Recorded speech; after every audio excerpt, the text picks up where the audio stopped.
Hi everybody. In this week's tutorial, I want to go over some basics for creating plots in both SPSS as well as doing the same thing in Excel. I know that a lot of you are using plots within your final projects, and some of you have had some questions about how to make those, and so I just wanted to go over this again for you. So there are three basic types of plots that I'll go through today. The first is when you have two quantitative variables. The second is when you have one quantitative variable and one categorical variable. And the third is when you have two categorical variables. I'll actually start with the third, which is when you have two categorical variables.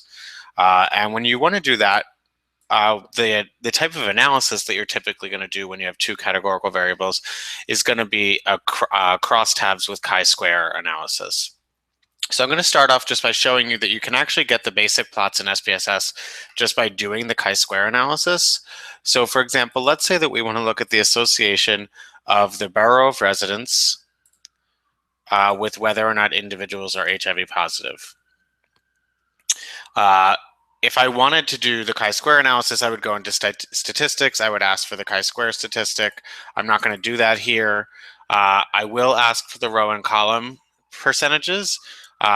You might also want to ask for the standardized residuals if you're doing the chi-square analysis, but for today I'm really just focusing on the plots, so I'm just going to have it output those proportions for me.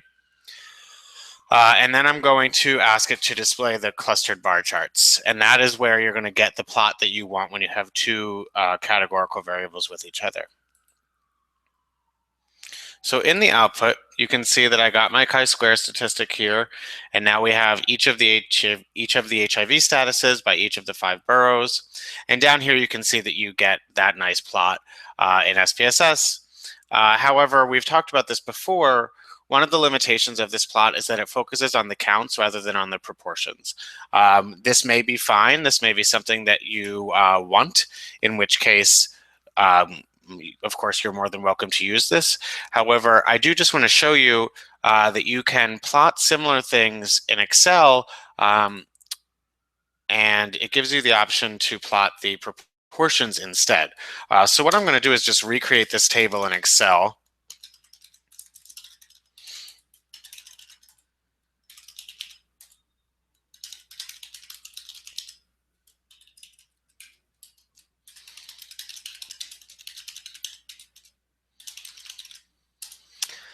And then I'm going to input the proportions. And so what I want to look at is how each of the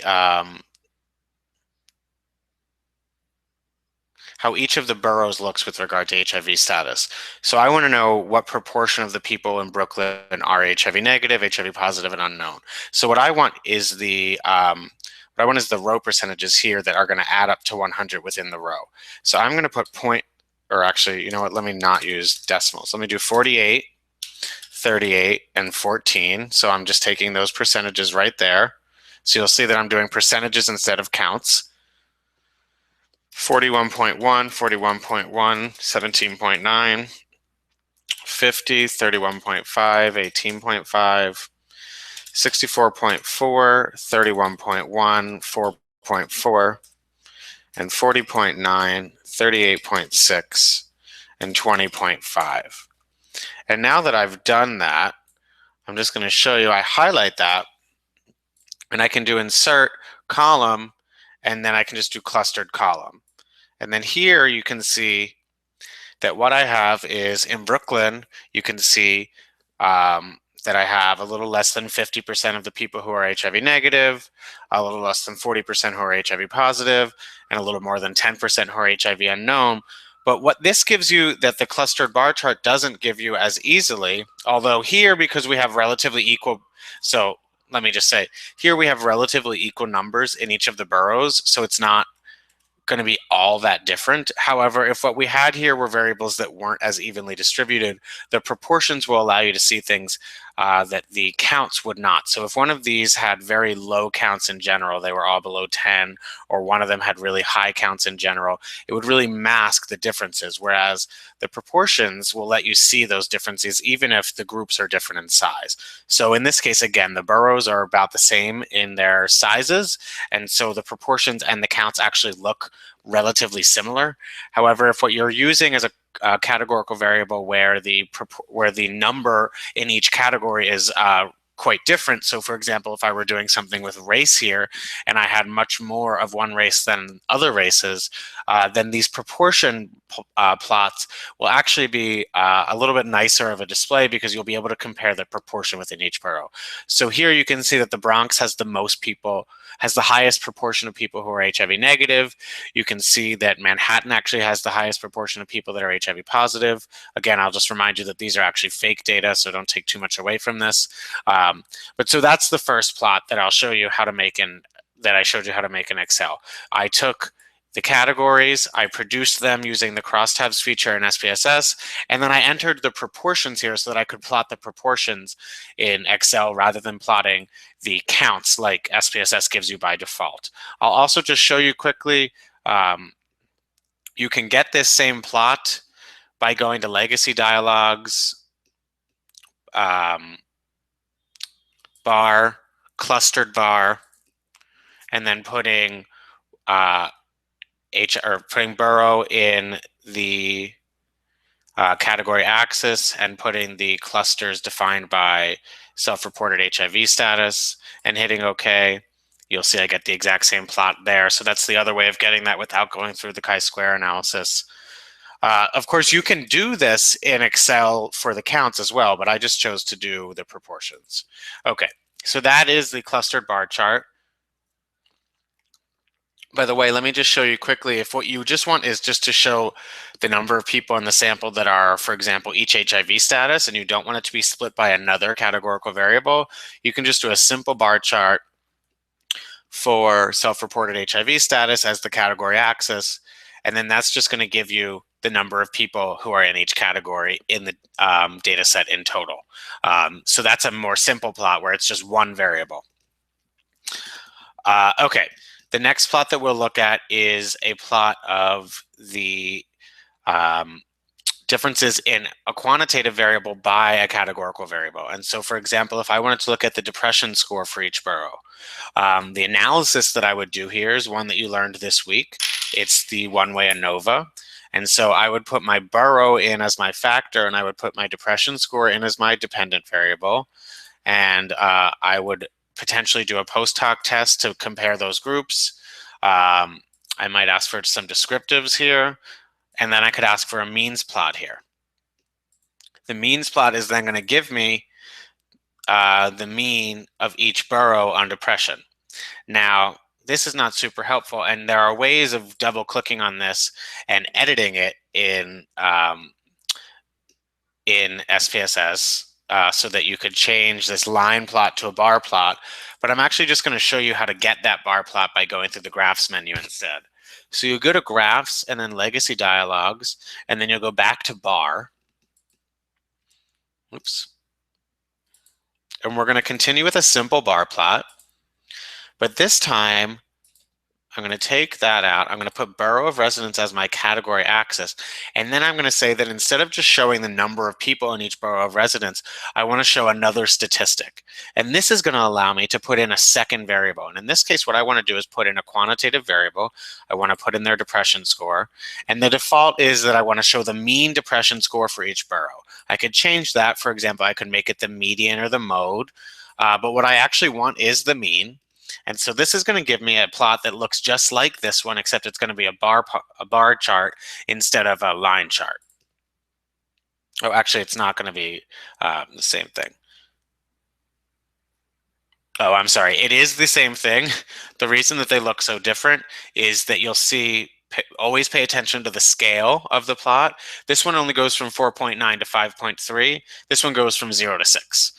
So this one is really highlighting the differences between the groups and making it look like there are big differences when actually you'll see here they're really not big differences, and this is all just a result of scaling.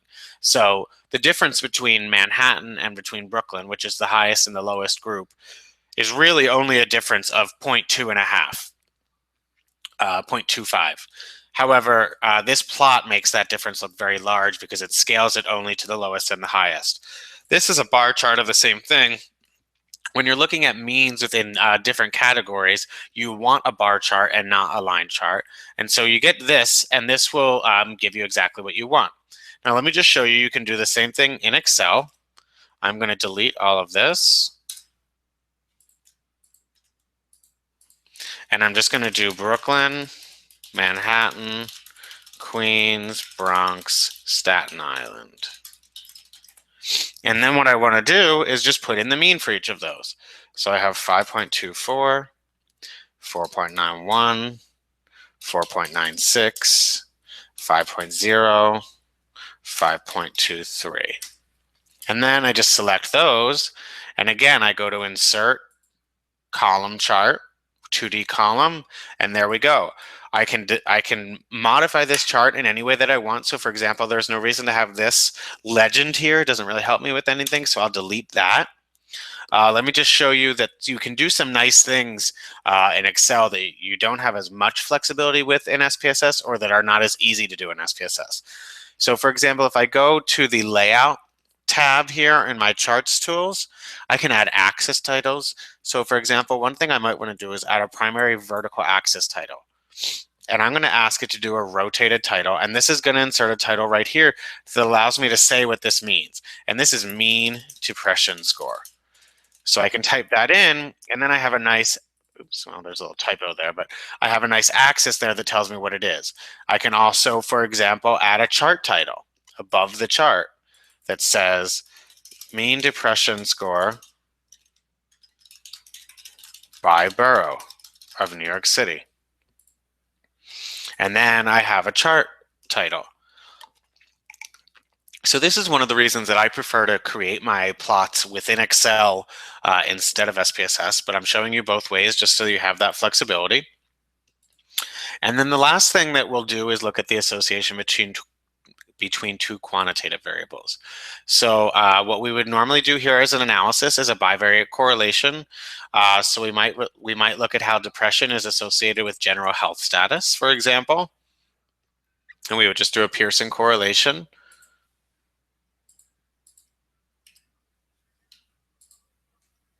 And we see here that they're not significantly associated, although they're slightly positively associated. And the plot that we want to do for this is in Legacy Dialogues. It's called a scatter dot plot. It's a simple scatter. And I'm just going to put one of them in as my X, and that's what we would typically consider a predictor variable. In this case, we don't really have a hypothesis that one is causing the other, so it doesn't really matter which you put where. If you do have a hypothesis that one is causing the other, so for example, if I were doing age, I might hypothesize that older age leads to lower health status, then I would want to put age as my x-axis. Your x-axis should be whatever you consider your predictor variable if you have one. In this case, I'm going to put depression as my y-axis. I'm going to put self-reported health status as my x-axis. It doesn't really make a big deal. And then I'm going to plot that. Now, that's not the prettiest plot in the world, and it doesn't really show you much. So what I'm going to do is double-click on that, and I want to add a line of fit. And that's going to show the association between the two variables, which in this case is not terribly interesting, but in some cases might be a little bit more interesting for you. Now, I can't really easily create this plot in SPSS because I would actually have to enter all of the data. Although, actually, let me just show you, I could copy and paste the data in for these two. So let me copy these, and I'll paste them into Excel.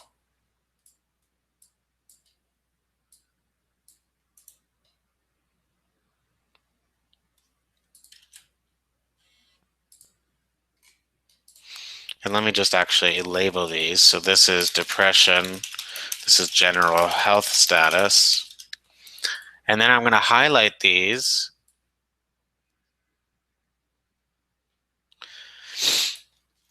and say insert. And then here what I want is a scatter plot. And I just want a simple scatter here. And then there we go.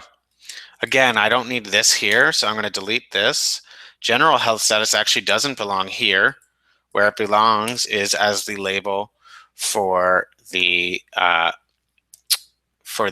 y-axis based on the way that this plot has been made. So I'm going to actually go to layout.